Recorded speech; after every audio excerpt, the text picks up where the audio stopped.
Welcome. I'm joined this afternoon with Linda Jordan. Linda is an ideal person to talk about this notion of connect with relevance. I've had the opportunity to work with Linda for several years. She's currently an adjunct professor with Hope College and serves as Director of Content Development for the International Center for Leadership and Education. I've always been impressed with Linda's focus on trying to improve instruction and improve that from the basis of what we know about neuroscience and the brain. Linda, let me ask you a few questions about this notion of connect with relevance. I know it's something that you advocate. Is it really something that's just nice to do to make the learning relevant to students, or does it really contribute to student achievement? It really does improve student achievement greatly. What we know is that, especially as we talk about the human brain, relevance becomes very important. And as we look at the current initiatives that are currently on teachers' plates, being college and career ready, what we know is that we need to have instruction that is based in a way that makes sense to students, that's tied to the real world. When it's not tied to the real world, the brain doesn't take a whole lot of time to pay attention to it. And lots of times students will remember something in one subject or one class, but if it's not relevant to them, they really don't pay any attention to it, and neither does their brain.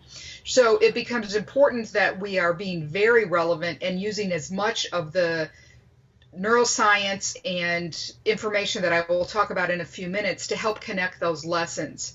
Our students are very much into technology, and a big piece of the relevance that we need to realize is that our lessons need to have as much technology tied to them as possible, because our students really want to have that as a piece of their instruction, as well as seeing it as a piece of life. They know that the jobs and future careers they need are going to need to be tied to relevant pieces such as the technology.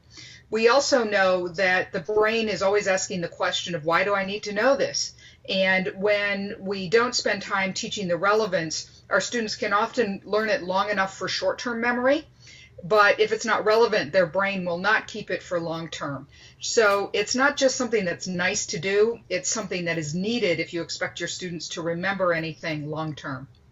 I'm sure many teachers have shared some of those same observations. Could you elaborate a little bit more about how the brain really supports this notion of importance of relevance in learning? The brain actually has separate pathways, one whole network that's called the memory network.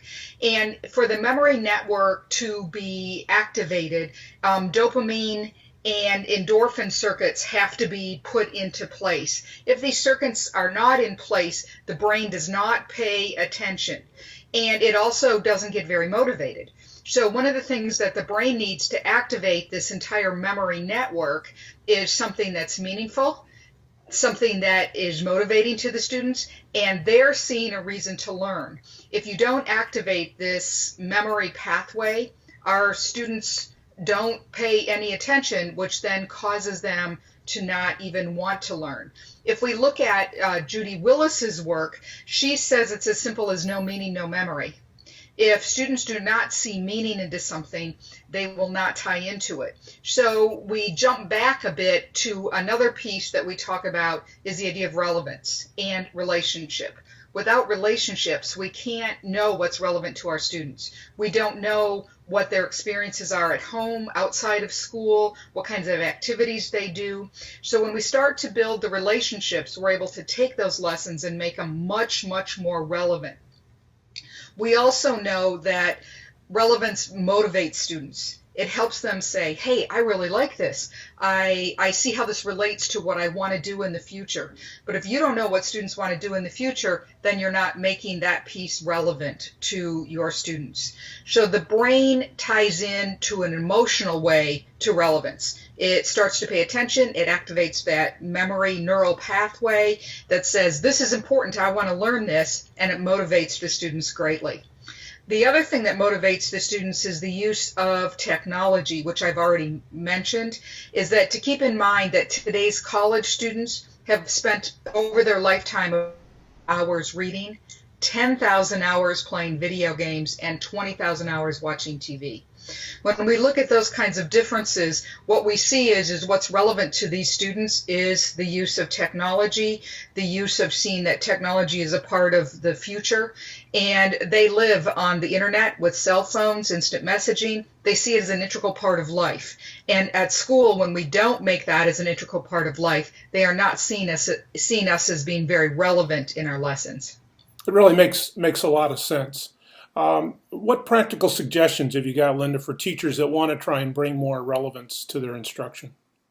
Well, one piece is that I've already mentioned is do not go a day that you don't build relationships within the students, between teacher and student to student. It's really important that the students know each other as they work in teams, and working in teams is very important.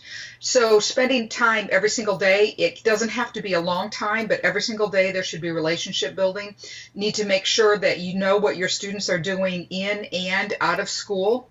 You need to look at project-based, problem-based learning, Quad D lessons, looking at where we are pushing students to use a lot of critical thinking.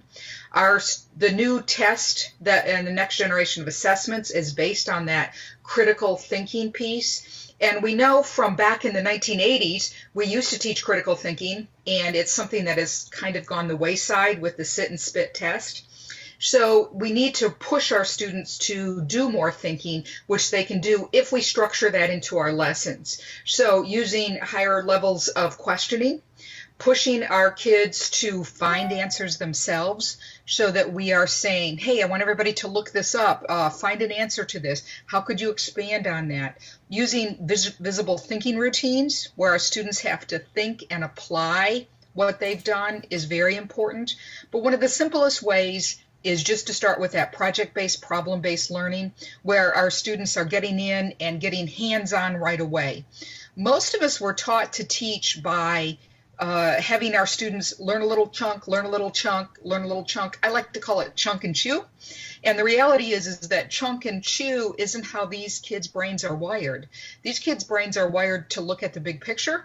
These kids want to get in and play with the information themselves and discover it. And in fact, when the brain discovers information on its own, it chemically marks it and says, oh, this is cool. I got this all by myself. And the brain tends to remember it a whole lot better. And it's just common sense. So what we have to think about is, okay, how can I do that in my lessons where I don't give them all the chunks, but I help lead them to discover the chunks on their own? So that project problem based not at the end of the unit, but at the beginning of the unit will help your students absolutely be motivated, excited, and help their brains catch on to what they do. The other piece that teachers need to do is give solid feedback. It can't be just that sometimes a typical excellent, good job. That's how we train dogs, not how we give feedback to children. So if we want specifics out of our students, we need to give them the specific feedback to them. So we need to be using rubrics, and we need to be giving them very specific feedback about, oh, you used 3 great adjectives in your opening. When you did this piece, I could see exactly what you were saying because you used this kind of writing. So we need to be very descriptive and give very specific feedback to our students, and that will also help motivate them to see what they need to do in the future to get better. So in summary, I would say project problem-based learning, build those relationships, making sure your kids are doing to learn, and giving feedback that's positive and also very specific. Thanks, Linda. Those are all really great suggestions. You do a nice job of really simplifying the complexity of this aspect of the neuroscience and really giving teachers some concrete suggestions. It just reinforces the things that we've talked about so often about how important that connecting with relevance is to good teaching and learning. So thank you very much for your time today and sharing your thoughts with our teachers. Great. Thank you.